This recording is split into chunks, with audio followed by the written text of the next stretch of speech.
Don't forget to like the video, share your thoughts in the comments, and subscribe to stay updated with our latest stories.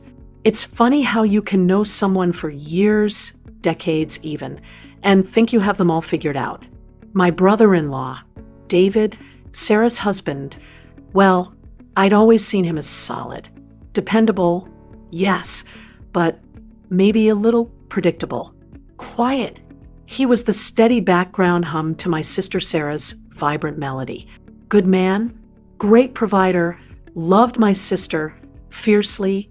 Anyone could see that. But deep, emotional? That wasn't the David I thought I knew.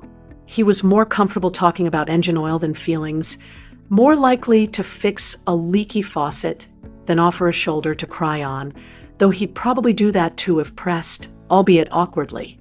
We got along fine. You know, the way in-laws do. Holiday dinners, birthday parties, the occasional barbecue. Polite conversation, shared family news, the comfortable rhythm of people connected by marriage rather than direct choice. I certainly never disliked him. Not at all. I respected him, but I can't say I felt particularly close. There was always a sort of polite distance, a boundary neither of us seemed inclined to cross. He was Sarah's husband, dad to my niece and nephew, and that was the box I kept him in. Until that weekend at the old lake cabin. The weekend, everything sort of shifted. The cabin had belonged to Sarah's and my parents. Tucked away in the pines beside a quiet, glassy lake, it was rustic, bordering on dilapidated, but crammed full of memories. Summers spent swimming, winters huddled by the fieldstone fireplace. After Mom and Dad passed, Sarah and I inherited it jointly. We tried to keep it up, but life, jobs, kids, it got harder each year. This year, though, we'd sworn we'd tackle the big stuff, replacing the rotting deck boards. Sarah, bless her heart, had organized it all, me, her, David, and our kids, if they could tear themselves away from their own lives. As it turned out, only my nephew, Ben, could make it. My own daughter had a work conflict. So it was me, Sarah, David, and Ben heading up for a long weekend of hard labor, promising ourselves rewarding evenings by the water. The drive up was typical. Sarah chattered. David drove with quiet concentration, occasionally adding a dry comment that made Sarah laugh. Ben was plugged into his headphones in the back. I mostly looked out the window, lost in thought, enjoying the familiar scenery scrolling by. The air grew cooler, scented with pine, as we climbed higher into the hills. The tension, if you could call it that, was the usual low-grade hum of managing family expectations and the looming physical work. David, as always, seemed ready to just get on with it. He was the practical one, the doer. I figured he'd be directing the deck repairs while Sarah and I handled supplies and meals.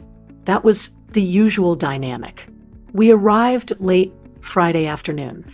The cabin smelled of dust, wood smoke, and memories, while Sarah and Ben started airing the place out. David immediately went to inspect the deck. I followed him out, more out of a sense of obligation than anything else. The wooden structure sagged precariously, railings loose, several planks clearly rotten through. "It's worse than I thought, Martha," he said, his voice low, serious. He poked a particularly soft spot with the toe of his boot, and the wood crumbled. This isn't just replacing a few boards. The whole substructure might be compromised.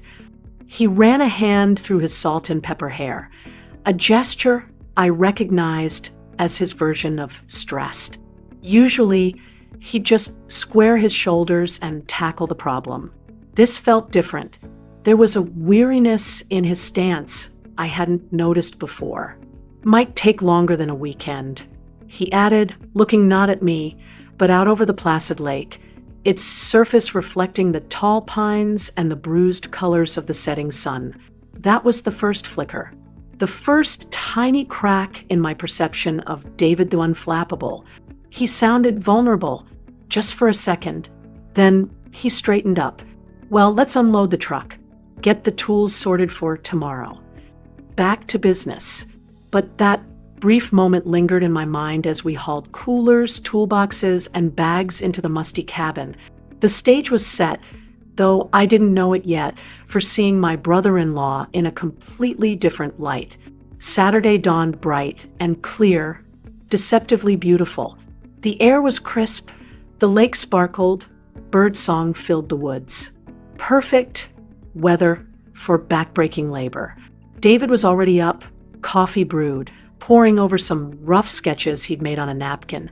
He had that focused look he got when tackling a problem. Ben, eager despite his youth, was ready to be David's apprentice. Sarah was organizing the kitchen, humming. It felt normal, productive.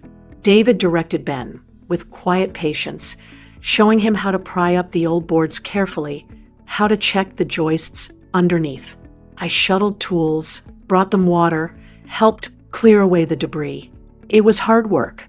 The sun climbed higher, beating down on us. Sweat dripped. Muscles began to ache. Around lunchtime, as David was assessing a particularly troublesome joist underneath the deck, disaster struck. Or rather, near disaster.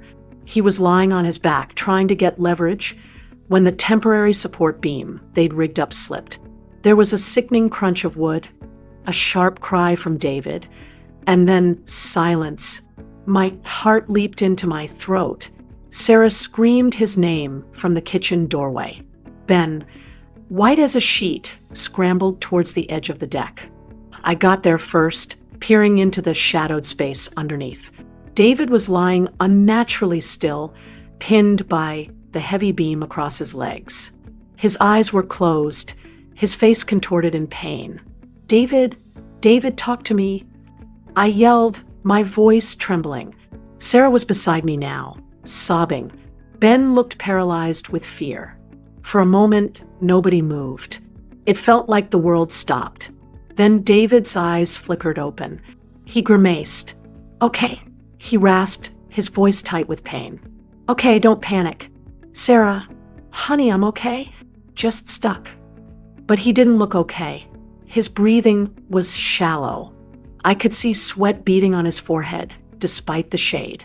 My own panic threatened to rise, but seeing Sarah's distress and Ben's fear, something else took over. Calmness, focus. We needed to lift that beam. It looked impossibly heavy. Ben, I said, keeping my voice as steady as I could, we need the long crowbar. And that thick plank over there. We need leverage. Ben snapped into action, fetching the tools. Sarah was trying to soothe David, her voice choked with tears. It hurts, Sarah, he admitted, a raw honesty in his voice I'd never heard. My leg, I think it's bad. Working together, Ben and I managed to wedge the plank under one end of the beam and use the crowbar as a lever. It took every ounce of strength we had. I could feel my muscles screaming, my hands shaking. Ben grunted with the effort, his young face determined. Slowly, agonizingly slowly, the beam lifted just enough. Now, David, slide out. Quick, I urged. He gritted his teeth, sweat pouring down his face, and somehow pulled himself free, dragging his injured leg.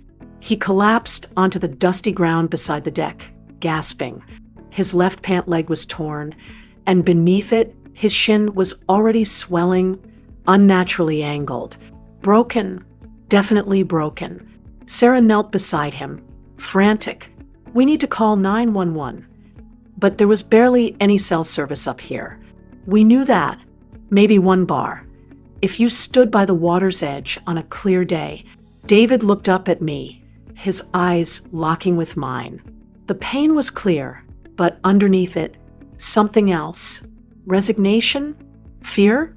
And then, unbelievably, a small, wry smile touched his lips. Well, Martha, he said, his voice still rough. Guess the deck repair is officially on hold.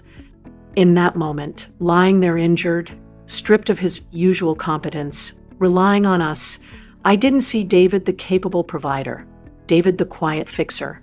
I saw a man in pain, vulnerable, yet still trying to ease the fear of those around him with a touch of humor.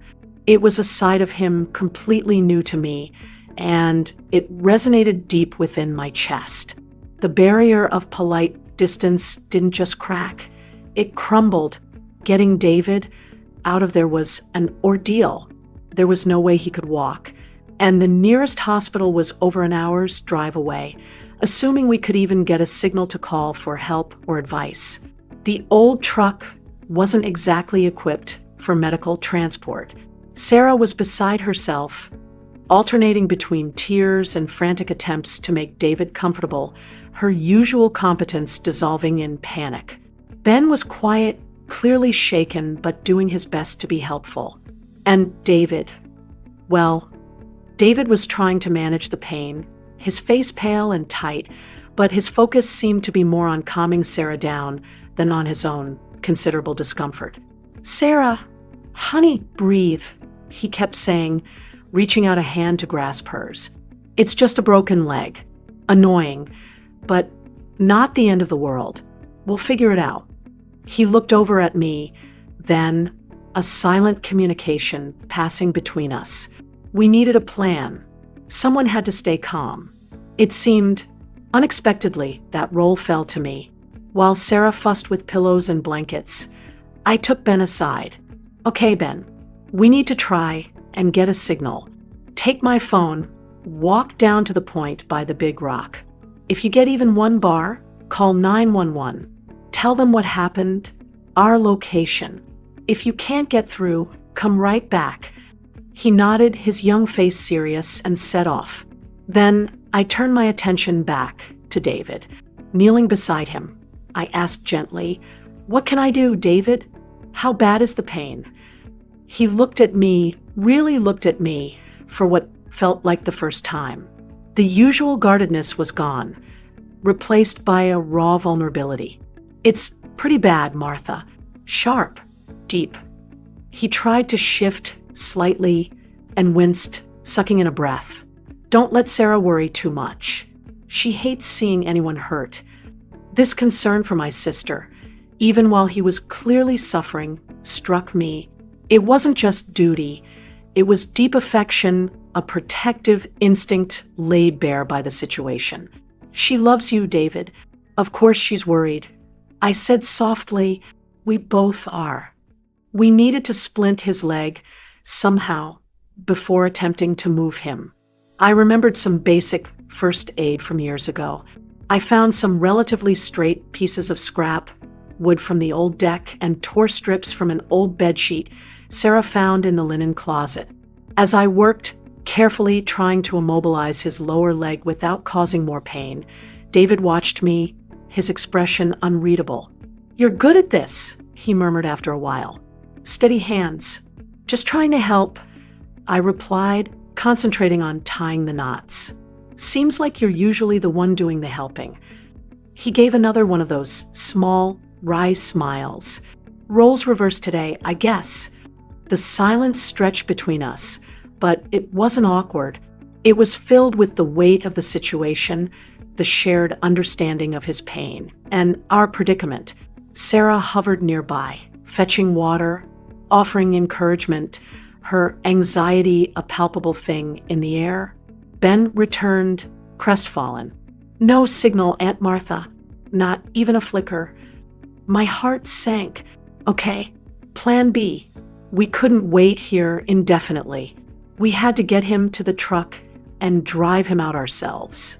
Moving him was going to be excruciating for him and difficult for us.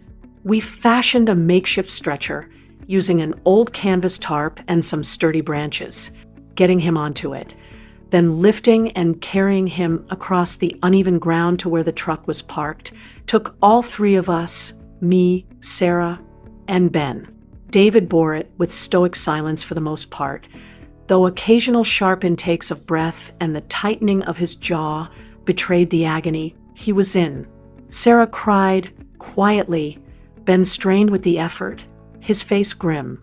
I found myself coordinating, giving quiet instructions, trying to keep the movement as smooth as possible. Throughout it all, whenever his eyes met mine, there was a flicker of gratitude, of trust that felt incredibly profound. We weren't just in-laws navigating a crisis. We were two people relying on each other in a way we never had before. By the time we finally got him settled as comfortably as possible in the back seat of the truck, propped up with pillows, the sun was beginning to dip towards the horizon, painting the sky in fiery colors that seemed to mock our situation. The intimate space of the truck cab, the shared ordeal, the raw emotion of the day. It had stripped away the years of polite formality, leaving something bare and unexpectedly real. The drive to the hospital felt endless. Sarah drove, her knuckles white on the steering wheel, her eyes darting anxiously between the winding dirt road and the rearview mirror, checking on David. Ben sat beside her, quiet, staring straight ahead. I sat in the back with David, trying to keep his legs steady, offering sips of water, making quiet conversation to distract him, though mostly we sat in a companionable silence, punctuated by his occasional pained sighs. The truck bounced and jostled on the uneven track leading out from the cabin, each bump eliciting a wince from David. I felt a strange mix of worry, responsibility, and an unexpected closeness to him. Seeing him like this, injured, dependent, yet still trying to minimize Sarah's distress, chipped away the last vestiges of the predictable David I thought I knew. He wasn't just stoic, he was deeply considerate. He wasn't just quiet, he held his pain internally, perhaps to spare others. "How are you doing?" I asked softly during a relatively smooth stretch of road. He turned his head slightly on the pillow, his eyes finding mine in the dimming light filtering through the dusty rear window. "Been better," he admitted with a faint smile. "But I'll survive. Thanks to you guys." He paused, then added, his voice lower, more serious, "Especially you, Martha. You really kept it together back there. Don't know what we'd have done." He trailed off, but the sentiment hung in the air. It wasn't effusive praise, wasn't his style, but it was genuine, heartfelt, and it landed with surprising weight. I felt a warmth spread through me, a connection forged in the crucible of the afternoon's events.